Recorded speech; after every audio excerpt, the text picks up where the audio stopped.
this time.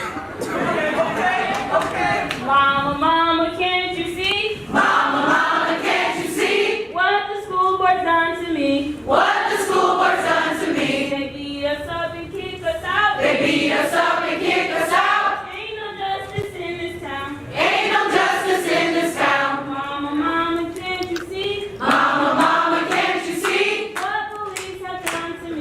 What police have done to me? They lock us up and shoot us down. They lock us up and shoot us down. Ain't no justice in this town. Ain't no justice in this town.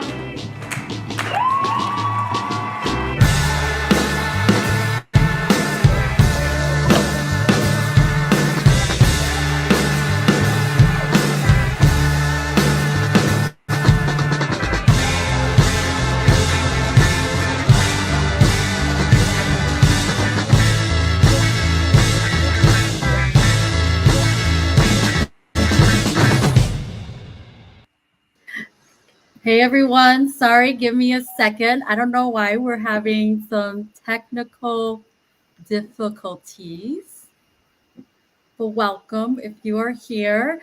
Thank you. Make sure you are liking our video and sharing it and tagging 3 friends to tune in with us for tonight.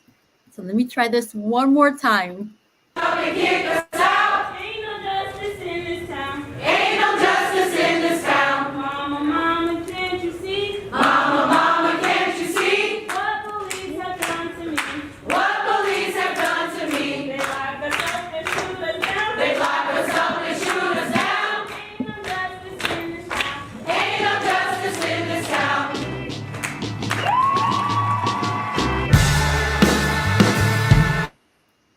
I'm so sorry. Give me one more second.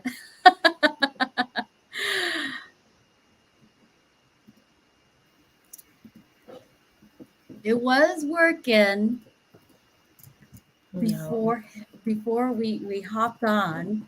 I don't know what's happening right now. So give me 1 second, everyone. I'm sorry about that. Mama, mama, can't you see? Mama, mama, can't you see? What the school board's done to me? What the school board's done to me? They beat us up and kick us out. They beat us up and kick us out. Ain't no justice in this town. Ain't no justice in this town. Mama, mama, can't you see? Mama, mama, can't you see? What police have done to me? What police have done to me? They lock us up and shoot us down. They lock us up and shoot us down. Ain't no justice in this town. Ain't no justice in this town.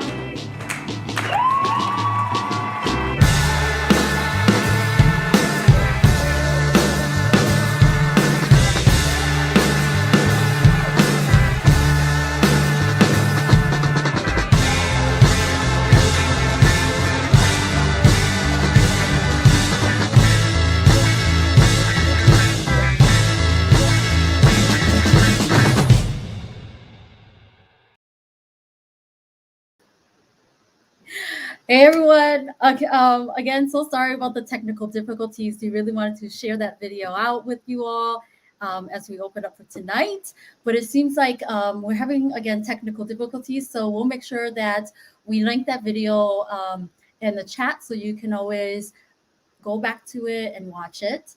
But yes, again, thank you. Welcome for joining us tonight as we dive into a conversation around what does it mean to keep us safe? What does it mean to invest in young people?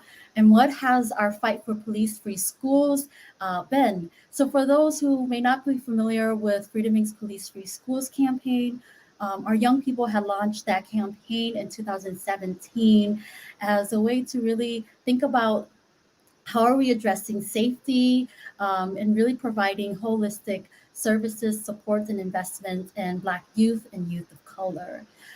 So our young people, ever since that, has been showing up at every single meeting, organizing to really get police out of schools and to demand that we actually invest that money into young people and instead of using punitive punishment to really be considering investing and really truly practicing transformative justice.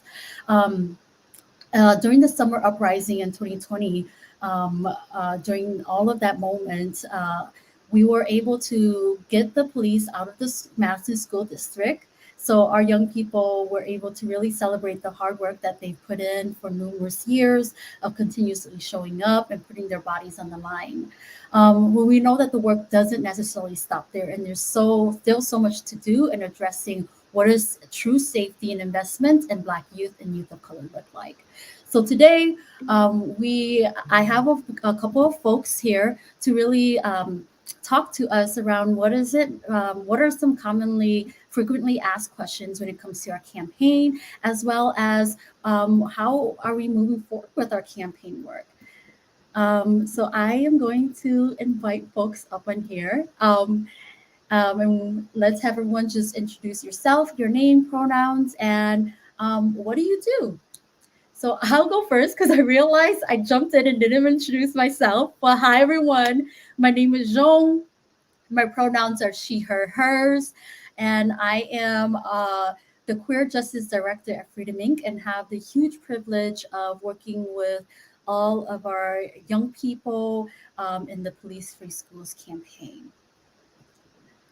Bianca, would you like to go next? Yeah, is my sound okay? Okay. Hey everyone, my name is Bianca Gomez. I go by she, her pronouns. I'm the Youth Justice Director at Freedom Inc. I'm also a former teacher, so educational justice is really important to me. I think, over the last 400 plus years, we've seen society treat Black people and Black young people specifically so terribly, and treat them in ways that don't align with our values of Freedom Inc. of educational justice, of Black liberation, of queer liberation. And I think that young people deserve dignity all the time, even when they make mistakes. So that's why I continue to show up and do the work that I do every day. And I'll pass it to Adriana. Hey y'all, my name is Adriana. I'm a youth leader at Freedom Inc. My gender pronouns are she, her, hers, and a lot of reasons why I do what I do is to have a voice for the people who don't have a voice for themselves or can't really speak up on what they want to speak on. And yeah, I just feel like if nobody's going to be the voice of the youth, I should be the voice of the youth. And I'm going to pass it to Heather. Yeah, hi everyone. I'm Heather Driscoll, and my pronouns are she, her, hers. And I'm a parent here in the MMSD community and a former legislative lead for Moms Demand Action, and have been connected with Freedom Inc. as a member of the Safe Schools Coalition, supporting the police free schools. And I'm really honored to be here to have this conversation because I think it's such an important conversation, and to talk about how we can continue to support police-free schools. Thank you, everyone. So to get us kind of warmed up, I again really want us just to have a conversation, and to get us started off, like, why did you even get involved in like the fight for police-free schools? Why is that important to you? Um, and I think specifically for you, Adriana, not only why are you fighting for police-free schools, but what does it mean to like for the schools to actually invest in young people, specifically Black youth and youth of color? Um, did you want to go first, Adriana? Okay. For investing like in Black youth and youth of color, I feel like it should look like mental health. Mental health is like a big part of checking on students, making sure like they're okay inside of school and outside of school, like providing kids with transportation, making sure like they have ways to school and from school. Um, Making sure that kids are actually safe, like asking them how they could deal with things inside of school and outside of school, because a lot of kids like don't get talked to about that type of stuff.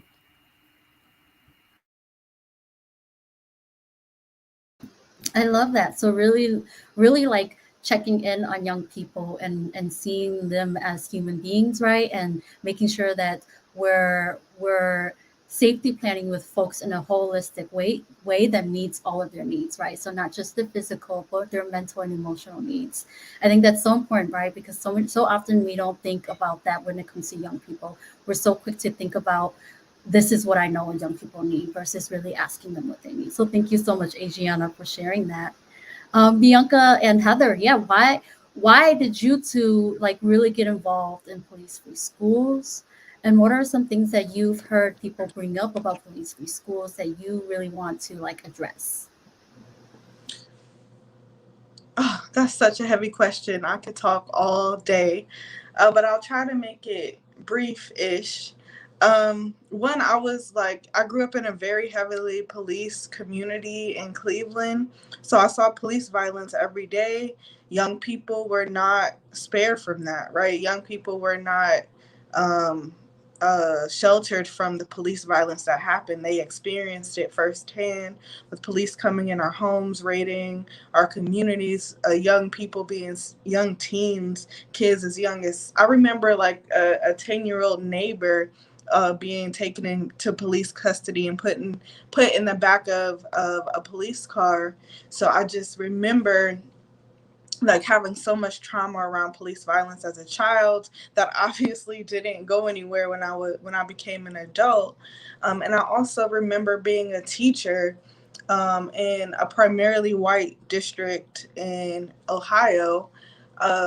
And when white young people were struggling, right, there was this rapid response, wraparound services, outpatient therapy, no police were called, just a lot of support and dignity given to this young person, even though they had caused a lot of harm and made a lot of mistakes, right? And the Black and Latino kid in the school specifically, when they did something very similar, right? It was like, how can we push them out?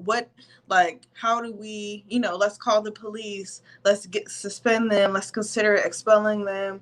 Like, they weren't even allowed to do their homework while they were suspended, right? So it was like, within a few months, very similar situations happened where a white kid was caught with like oxy, some bad drug from his parents, and then a Latino boy was caught with weed, and there was a drastically different response. And I remember thinking, like, I cannot work here. Like, I cannot be a part of this system that continues to harm young people. I have no power as an educator to even do anything. So I, moved to Madison and joined Freedom Inc. And really, like, Freedom Inc. really empowered me to speak out against violence that I witnessed as a child and that I witnessed as a teacher in school.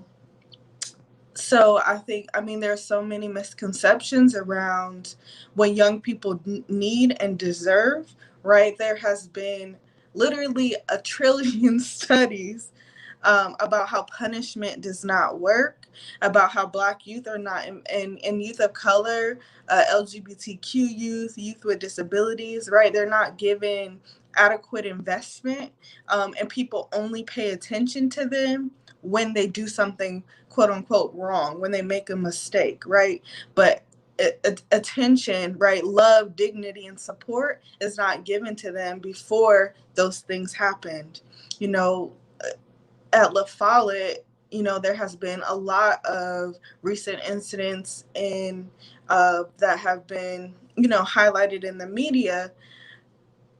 But La Follette just removed the community-led restorative justice program. And I, as someone who truly believes in abolitionist restorative justice, in transformative justice, in healing justice, like, if that transformative justice, abolitionist restorative justice program would have still been in the school, right? Would that have happened? Would that young person had went to the folks at Flywheel Skillshare and said like, hey, I'm struggling with this, can y'all support me? But he wasn't even, or young people weren't even given that opportunity because the school, right, decided to remove a, a program that they said that they were dedicated to, and that we as a community saw the benefits from. And the young people have talked about the benefits of having a community person in the school that is dedicated to holding, young people accountable for causing harm, but also holding adults accountable for causing harm. And that layer of community support that was literally uplifting young people was pulled out from under them. So I think there's so much accountability to be had by the district and by the school around this incident and around the years of anti-Black, anti-queer, anti-POC violence that young people have been um, forced to deal with in public education. Could I point out something real quick? I like to point out like how I was starting in the like restorative justice group, and like we were talking about things that needed to be fixed around the school, and it's just so crazy how quick that La Follette was to just take that from us. Like that was something that could have been a great help to inside the school, and I just feel like La Follette focuses more on what they look like on the outside rather than what's really going on the inside. Like they want they want the news headlines to see that they got good games and good stuff like this. But what about the news line seeing like restorative justice and stuff like that? Like they just took that from us, and that was a big part of a change that was starting to happen in La Follette. And a lot of our new staff and security, I feel like they just put them in there to say that we have African American staff because they're not trying to train these people on how to deal with these African American students who have issues. Like they're just hiring people that don't have the abilities to do what they need to do as a teacher, as a social worker. They're just hiring random people. Like Yeah, that's a really good point, Adriana. And thinking about our FAQ, that was the first question that we answered, right? There was a lot of desire from the community, and rightfully so, to see Black faces, to see brown faces in our schools. And I do think that is an important aspect of education, right? Young people need to see people who look like them. However, you cannot replace a white cop with a Black cop and think that the violence is going to be different. We have numerous historical examples of Black police officers being hired, right? It's like a cycle trend of white supremacy. Every 10, 20 years there's a movement to hire more POC folks to really keep Black people in line, right? And if it's a Black person doing it, then we don't have to say it's racist because we put a Black face to a violent system, right? But the system is still the same.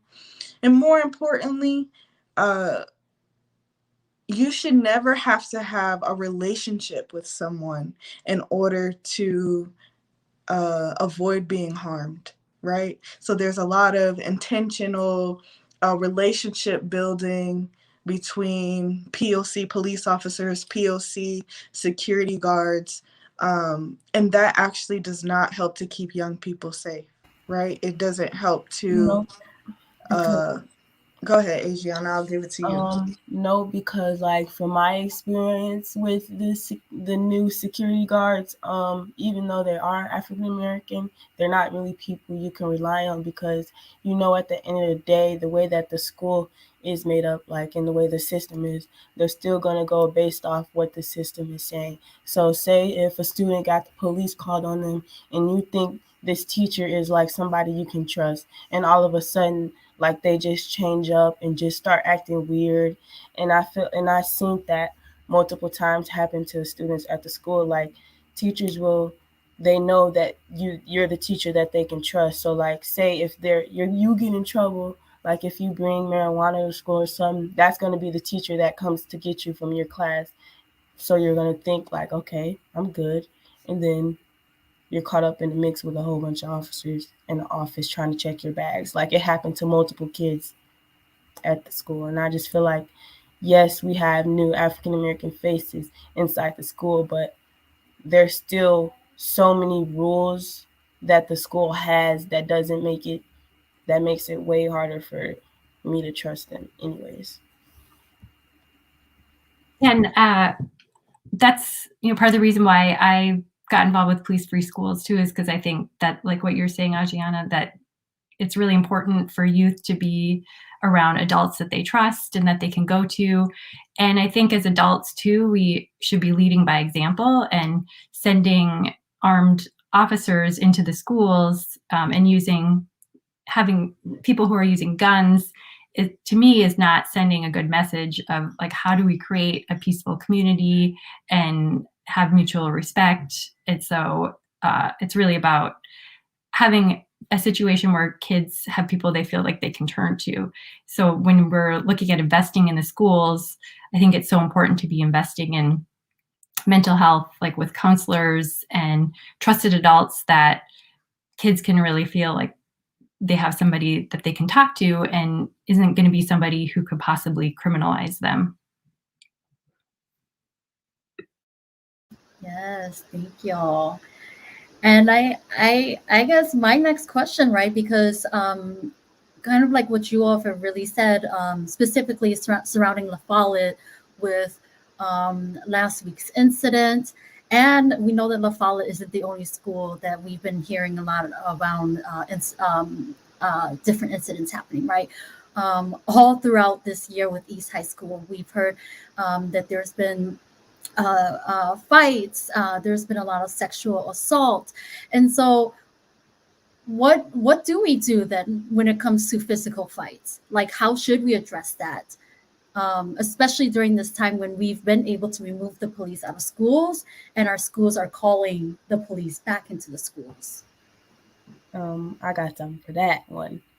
Okay, so I feel like kids be around each other all the time. A lot of kids grow up together since they were like in preschool. So there's going to be times in school where they're like a little on edge and they feel like they need to let it out. And some kids from a lot of backgrounds, all they know is what they know.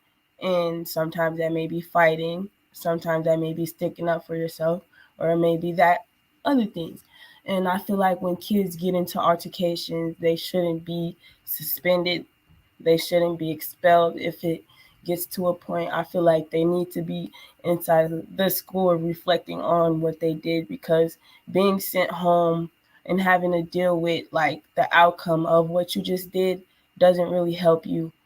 It, like, I know a lot of kids that come back angrier. I know a lot of kids that come back wanting revenge because you guys just push these kids outside of the school while they're so angry and while they're so mad, and now they just want another reason to come back to school and like get their lick back or something like that, instead of just having kids in school reflecting on what they did and like calming down so they understand like this is not the place where you should be fighting. Instead of sitting at home, let them understand that this is not a place where they should be fighting, and keep them like not isolated, but keep them in a place, a safe space where they can go over what they did.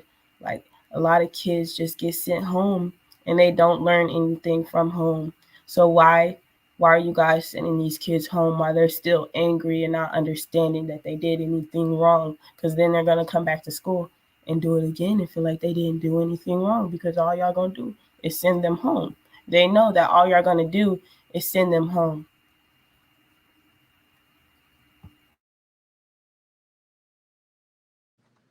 Yeah, I think, as abolitionists, we take our training very seriously, right? We're not just saying abolition in some magical world. We're trying to actualize that right now. And one of the important things to note from Freedom Inc., from abolitionists across the world, is that nobody has ever said that harm is not going to happen. No one has ever said that we're going to live in this magical, fanciful world where we're all holding hands and sharing lollipops and rainbows, right? Nobody ever said that. The truth is that harm is going to happen, and how we respond to harm is actually what prevents it from happening again. Right. So actually, there's so much research on the school to prison pipeline. I don't know how many times MMSD has brought Bettina Love to speak in the last few years. But there's so much glorious research that says punishing kids does not work. Right? The more you invest in restorative justice, the more you invest in holistic transformative justice, the more you have not just a restorative program, but a restorative school and a restorative environment, restorative energy, restorative vibes, the less likely kids are going to show up and fight. And when fights do happen, there are ways to de-escalate fights that do not involve causing more harm to children, right? So showing up and tasing the student causes more harm and more trauma. Showing up and pepper spraying a student or slamming them to the ground or putting your knee on their neck, right? Or grabbing them in inappropriate places, all of which have happened in MMSD by security and police and educators, right? Does not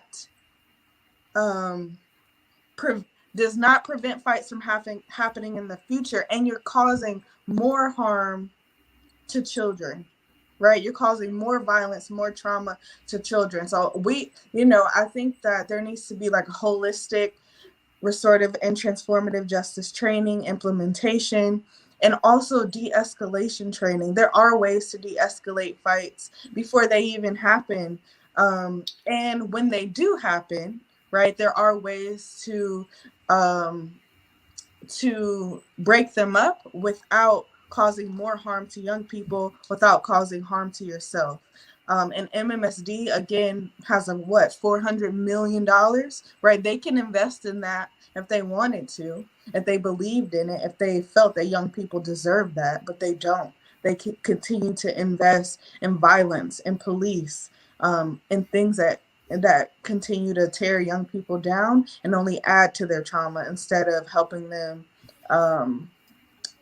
transform up out of that.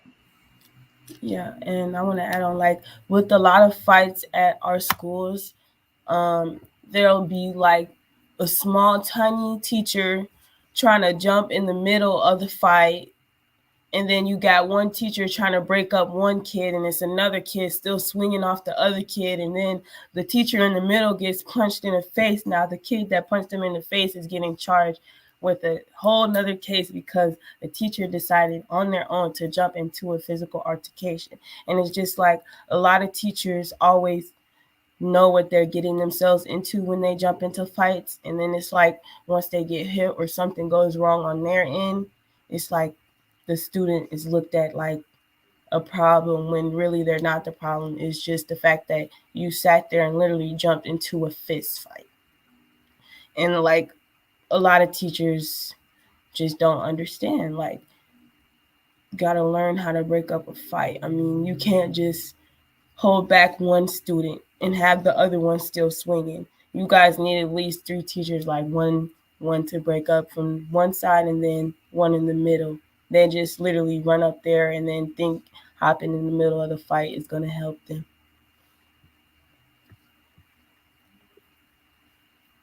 Yeah, and I totally agree with what both of you were saying, about de-escalation and my past experience when I graduated from college was working in a psychiatric center, and I saw firsthand too, if somebody was going through a difficult time and they were reacting like with physical violence, the best way was to use like the de-escalation training and just talk to kids like human beings, and find out what's bothering them and ask why are you upset about this and what's going on, instead of just responding with more force and then escalating and having people react with even more anger and feeling frustrated. Like they're not being listened to. So I think it's really critical that there's just more de-escalation techniques being used and trying to calm situations down. And I've been really impressed with what's going on like in the community right now with parents, moms stepping up and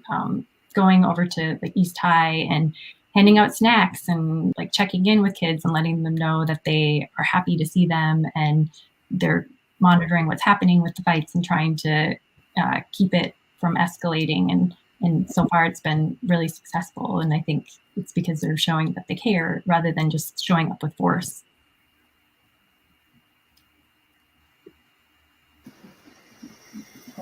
Yes, no, I totally agree with all of what you all said. And I really think about, I know that, we had our youth organizers also show up at East, outside of East after school, right? And just talking to young people and really showing up for them and just providing like snacks and services and resources. And I think even letting them know like what do we have that we're providing out in the community, right? And I think we were able to engage with over 100 young people during that time. And I do agree, it's like really about showing up for young people and truly being there for them. And I just also want to make a comment. I think so often we think that adults are above fighting, but we know that that's not true. Adults fight all the time. And so it is really around like how do you de-escalate yourself and others, and also how do you practice healthy conflict resolution? Because we're constantly as adults learning how to do that. And we need to make space for young people to also learn how to do that. So thank you all um, for sharing all of that. Not sure if the schools will ever implement any of that, but um, my next question is really, well, what happens when things have escalated beyond physical fights? What happens when we see things uh, when there are like really critical situations, right, in schools that are involving, for example, knives, and the most common thing that we've seen specifically in Michigan around guns. And I think a really common thing that people always talk about as to why they want police in schools is what happens if there's a mass shooter? Baby girl, what happens if there's a mass shooter with police in the school? The shooter still shoots. We have multiple cases where a lot of kids still got killed and there were police officers on duty. And where were they? Probably protecting themselves, probably not using their weapons. And yeah. About like when it comes to like violence, I feel like there's so like in the world that we live in nowadays, like it's so easy for kids to get access to guns. It's so easy for kids to see like even like taking their parents' guns, having access to those guns, it's so much access to guns. And I feel like it's in place and installed into a lot of kids' heads, especially African Americans, that like guns are like a protection, like something that you need to have at all times as a protection. And I feel like as a school, what could we do better so kids could feel safe? Like, why do y'all feel like kids need protection at school? What are y'all doing wrong as a school that y'all need to help these kids understand that they're protected at school?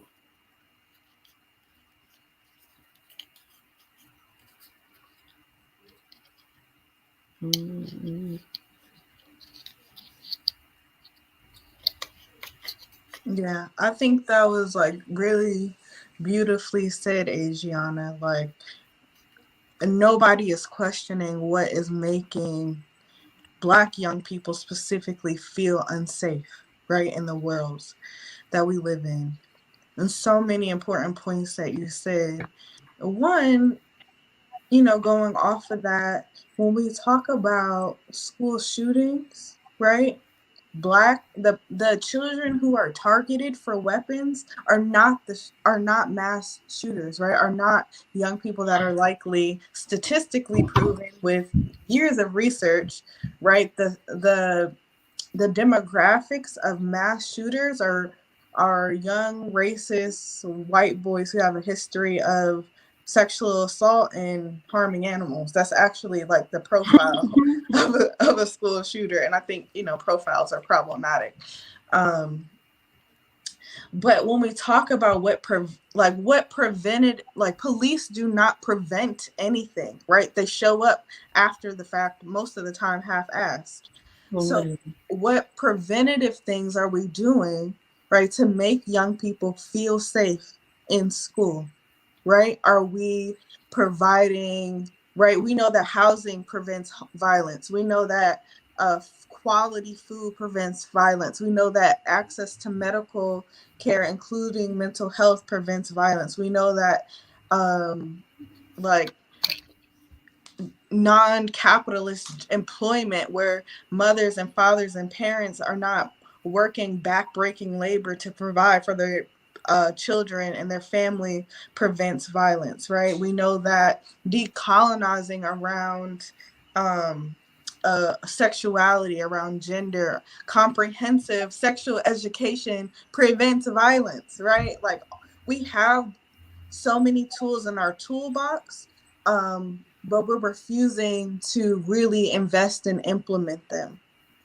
And I think also when we talk about like schools, right, and what should happen, right, there's so many examples about like what schools have done and educators have done to like stop things before they happen. More importantly, Adriana said it perfectly. School police officers do not prevent school shootings, right?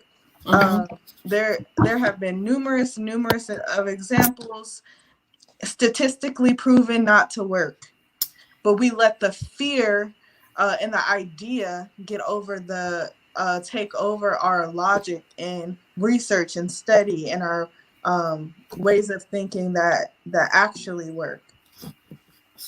And like, I just want to say how, like, okay, so what happened in Michigan? You got a kid walking around here angry at everybody and everyone for no reason at all, just want to shoot people.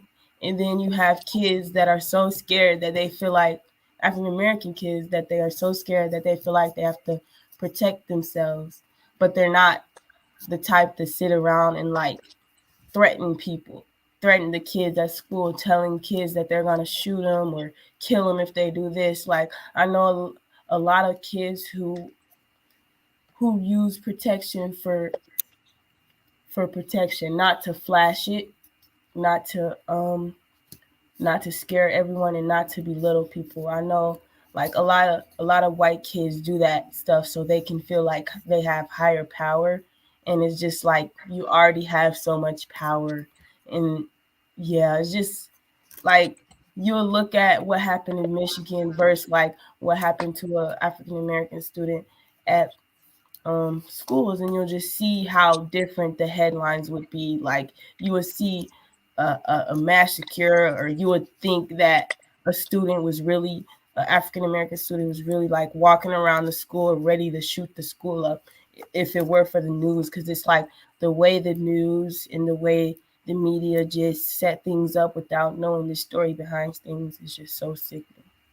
They'll really make like an African American kid out to be some dangerous person, while we have kids in Michigan looked at like something isn't wrong with them. Like, why can't y'all think as if there's something wrong with other people?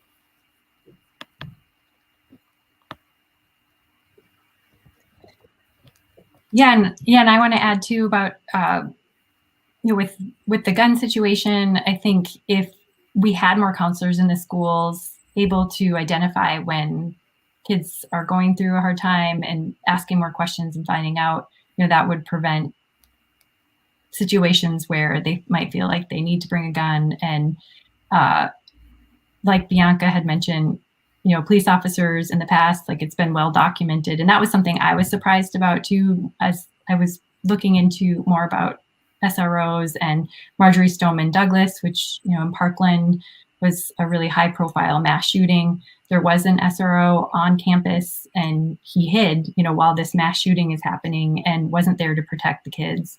And having the officers there is creating, like we've talked about, more harm and more escalating situations and criminalizing youth. And so we just really need to invest more in counselors and mental health, because right now, from what I'm hearing as a parent in the schools, a lot of times kids who are struggling aren't getting the help they need unless they are actively having behavioral problems in the school. But there's not people looking at, do they seem depressed? Do they seem isolated? Do they seem lonely? What's going on with them? I think the staff is doing the best they can with the resources they have, but it's still just very understaffed, and we need more investments so there's more adults that can help. And I feel like when it comes to our principals and when it comes to them, they'll always be like, well, it's not us, it's the school board. But we'll see, like, when the incident happened at LaFollette, like, you could just tell who cared the most. Like, we have this teacher there at LaFollette, we call him coach or whatever, and like, he's very sincere when it comes to the students. He's African American, and like, you can tell he cared versus our principal. He's a white man, and like, he was literally on the announcements reading off of a piece of paper with no emotion, telling us if we need help or if we feel some type of way about the situation, talk to them. And I just feel like, as our principal, why did you have to write something up, type something up to tell us that we're safe and we can come to y'all? Versus coach, like, he just turned the camera on and he just spoke so nicely about, like, he didn't even mention how, like, he didn't mention gun violence, he didn't mention anything. He talked about how, like, other good things, positive things to keep the students going. And you could tell he was sincere, and like, his heart was really with us and like wanting to see a change within the school, and also helping students who make mistakes, because everybody makes mistakes. And it's just like, it's so sad. Our principals and stuff feel like it's the school board and it's up to the school board, but really it's up to y'all. Y'all hear us and y'all should go take it to the school board instead of saying it's the school board. It's not us. Like, come on now. It is y'all. Y'all the ones calling the police. Y'all the ones doing this. They're the school board. They're not there with us. Y'all are there with us.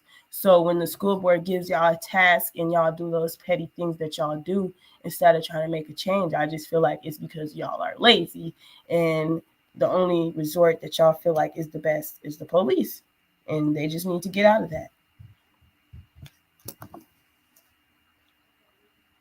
I'm like, mic drop right there, Adriana. I think this is the end of it. Oh, yeah, I think what you have said, Adriana, really leads to my next question around, like, well, then, right, we say we don't need the police. We say this is how we should address this. And I guess my question is really like, well, then what does it really truly look like for the schools to support students after incidents like this, right? After there's been an incident of a threat of a weapon on campus, or after there's been a fight, and even like the biggest case that we've been talking about for the last 2 years is around all the sexual assault that has been happening, in particular at East High School. So how do schools then actually truly invest and support young people after incidents as these?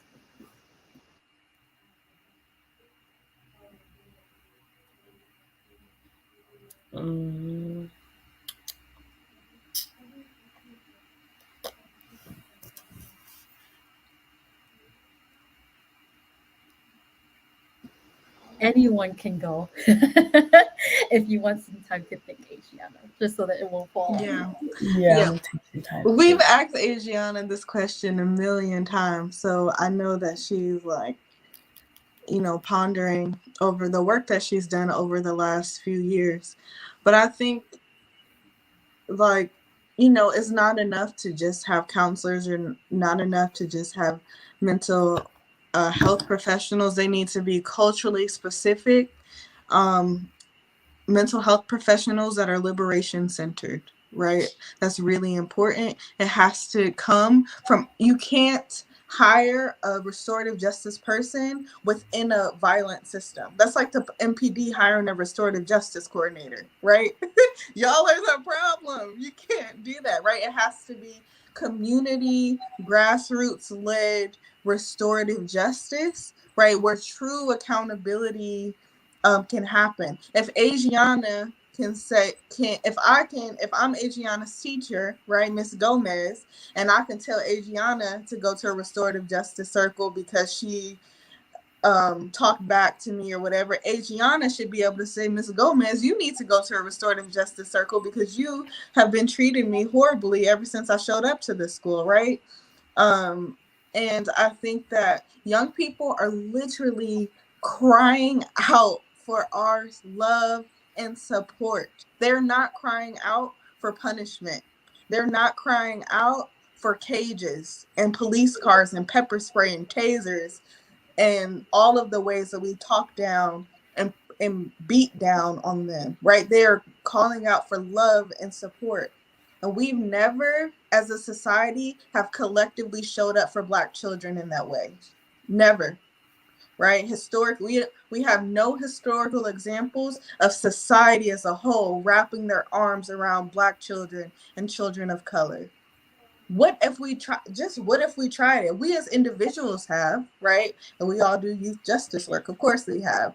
But as a society, what if we collectively wrapped our arms around Black children and children of color, Southeast Asian children, Latinx children, Indigenous children, girls, LGBT youth, and youth with disabilities? What if we collectively wrapped our arms around them and gave them support?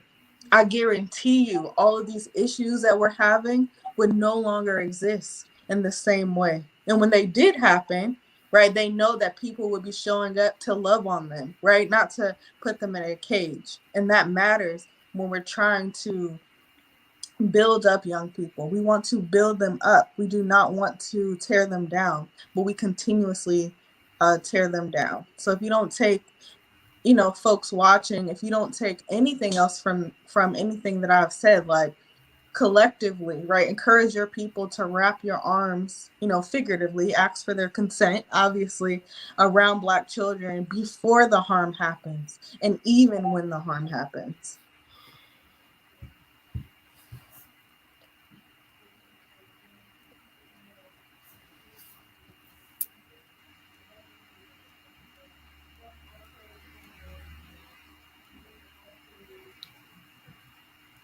Yeah, that was, I think, really powerful and accurate. And I think especially in Madison, there's this tendency for people to say they're progressive and to say they're allies and still continue to criminalize Black and brown youth. And there's only been a few months since the schools have been police free and school has been back in session in person.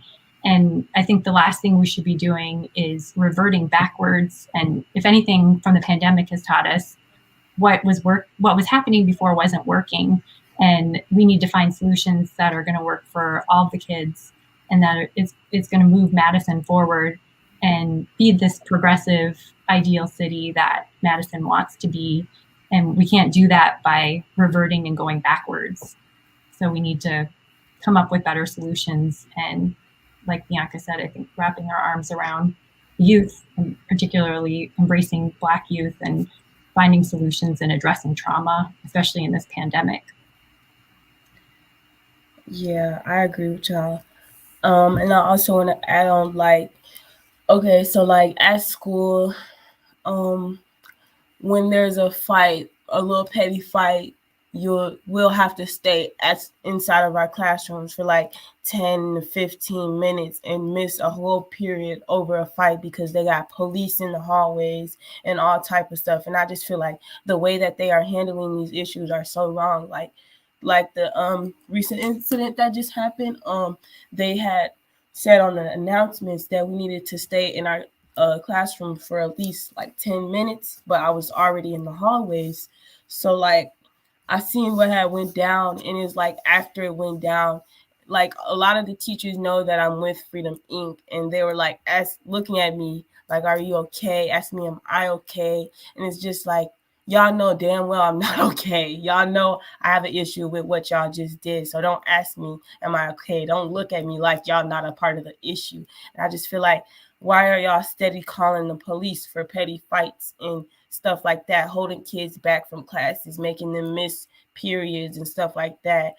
And it could have been important for them to get that stuff done in class. Had y'all would have dealt with the issue instead of bringing police into it, then there wouldn't be police inside the school trying to investigate a school fight for like 15 to 20 minutes of our time, taking away time from other students that shouldn't be taken away. Like, they just have a messed up process, and they're, I don't know what they're trying to figure out, but it's just like they have this loyalty to the police, like they owe them some type of loyalty, like you have to call them to the school. Like, it just doesn't make sense. Like, I just be looking at them like, is there something wrong with y'all? Because why are y'all steady calling the police on these kids for arguing, for fighting? Like, are y'all that scared?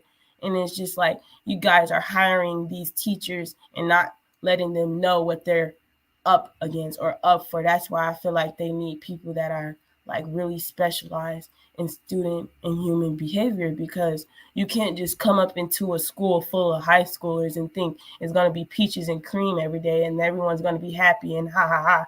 No, there's going to be times when kids might have drugs or might have fights or whatever the case may be, and you're going to have to know how to deal with that. And it's like they don't know how to deal with that. A lot of teachers even admit to coming to school not knowing what they were up against. Like, it's just they don't go through the process of really understanding that you have to be there for students. You have to love students. You have to be, like, I don't know, attentive to these students, because all of our lives, a big part of our lives is spent at school. So why do y'all think y'all shouldn't make that the most important time of our lives? Like, it just doesn't make sense.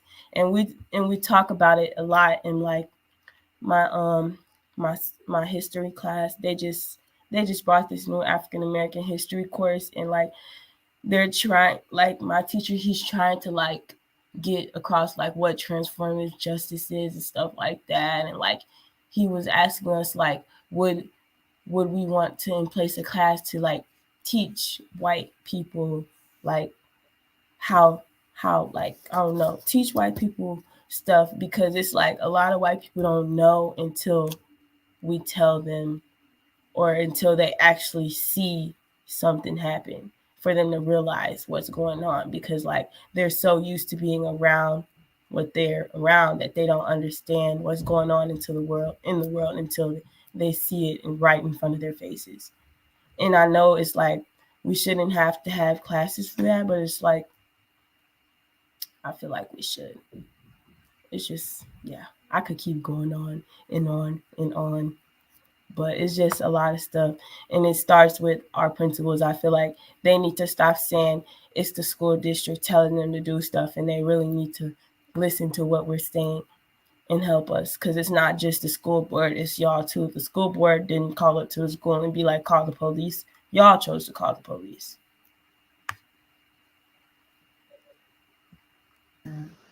Thank you, Adriana. That was so good as always. I'm like, you are dropping so much good stuff right now for all of us. Yeah, it definitely is. It cannot. This fight can definitely not just be students, as you say, right? We need like all our principals and teachers, um, all the complaints that they also have around not getting enough support, right? Um, they need to also be a part of this fight around police-free schools, because it isn't just about getting rid of police, right? It is about investing in young people, and what does that mean? So thank you all for sharing all of that. I know we are nearing the end, so I just wanted to ask you all if there was any last words that you wanted to share, and in particular, Adriana, if you can just remind folks, like, what is our police-free school stance? Because again, what we've been talking about goes beyond just getting the police out of our schools. Okay, so our first demand was to keep cops out of school and create an accountability process for school staff who use police to harm children.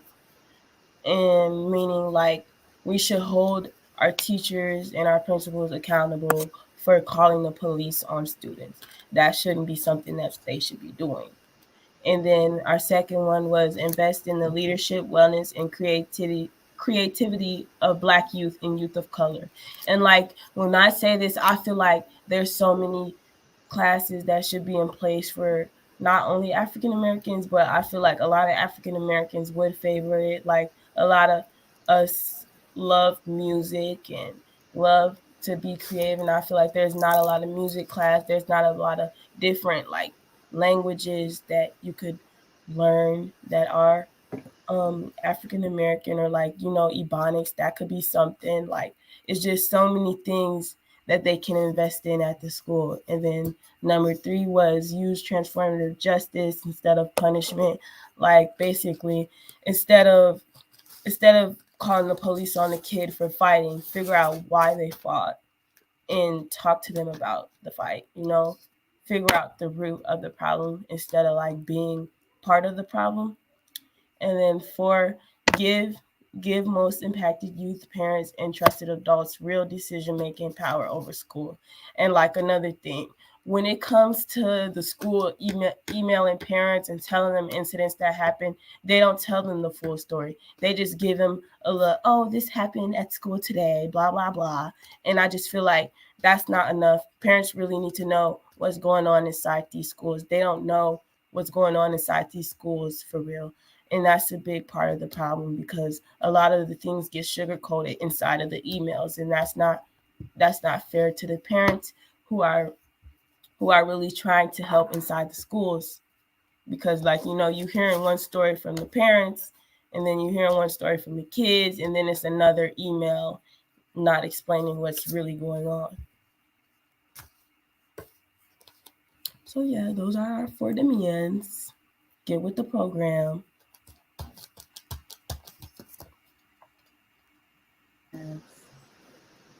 Thank you, Adriana. And then, okay, I'm sorry. For a second, I thought my screen froze. Yeah, thank you, Adriana, for reminding us of our demands we're truly fighting for. And I guess Bianca and Heather, are there any additional things that you two want to share? Any last words around, I guess, particularly how do people join in this fight, right?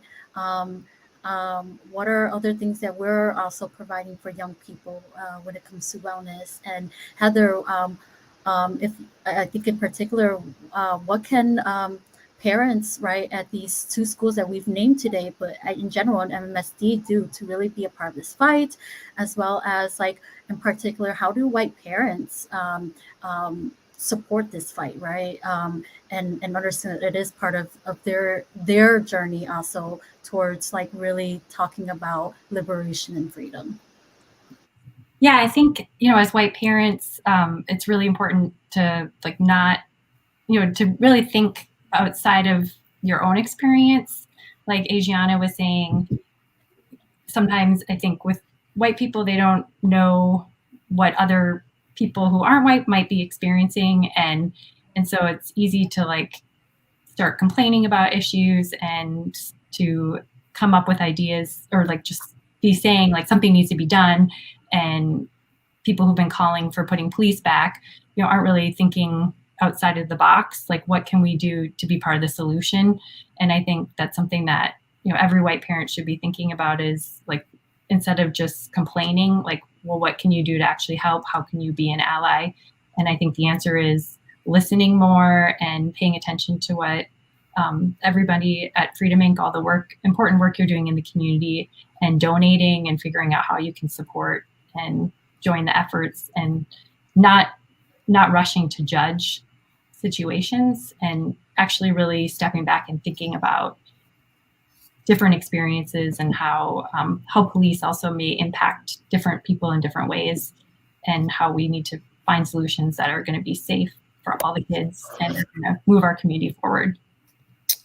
Right, and I just wanted to add on, like, throwing kids in jail and like putting them in jail constantly throughout their life. It never really taught them anything because they never had someone sit back and really talk to them about their actions. All they knew was what they were looked at as a criminal or as someone who is harmful. And it's like, you don't know what that does to someone's mind so young. Now they feel like they have to match the description of a criminal or be a criminal because that's all they ever been looked at. And like being a kid, you're going to make mistakes, but it's like you never have room to grow from those mistakes because you're just going back to jail or being in jail or like having to deal with ankle monitors and then getting in trouble over the ankle monitors and going back to jail. It's just like, yeah, they feel like they're helping these kids learn with the ankle monitors and putting them on probation, but it's like that's not helping students. All it's doing is just giving them reasons to like keep doing it, keep being rebellious, keep feeling like they have to, because the way that the system makes it look like, it just makes it feel like that's the only thing that they can do. It's like they don't give them no type of resources but jail.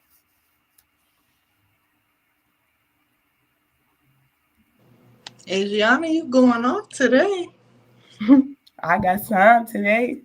Yeah, I'm so proud of you. I think that you are like such an example of what investing in um, Black youth looks like, right? Like nobody gave you a voice, you already had it. We just move out the way and let you say what is on your heart and what's on your mind and give you resources and, try to give you resources to be the amazing leader that you are. My final words that would be like young people deserve dignity. I can't think of any situation where I would say it's okay to put a young person in a cage, right? All actions, especially from children, are a result of society as a whole, are a result of trauma, are a result of experience, are a result of seeing a police officer hold their knee on a black man's neck for so long that it murdered him, right? We all saw that. We've all struggled through the pandemic, and children deserve grace, right? Children deserve grace in every situation, in every incident, and there's always room to help them, to support their being, to love them, and to help them transform when harm does happen. Thank you, Adriana, Bianca, and Heather, for this rich conversation tonight. It was way too short, but thank you for the time that you've all given to share your expertise and for your long committed fight in getting police-free schools. Folks, just a quick couple reminders. Freedom Inc. does have 2 wellness grants for young people because, again, we really truly believe in investing in our young people. So we have um, one specifically for Black youth and another one specifically for Hmong youth. Those applications deadline is December 10th. Share it out with people. Have all the young people apply for it. It is really for them to use whatever they want to when it comes to addressing their wellness, their well-being. The other thing is Freedom Inc. We are having our mutual aid holiday basket giveaway this Sunday. So make sure you check out our Facebook to look at the time and locations that we'll be at. Because again, we keep us safe, right? We are the ones who truly know what we need. And all we are asking from our community and those who currently hold power is to make sure that you're actually pouring in resources and investing in these things that we've come up with when it comes to keeping us safe and whole. So thank you everyone for tonight, for joining us. Make sure you still share that video and everyone have a good night. Bye.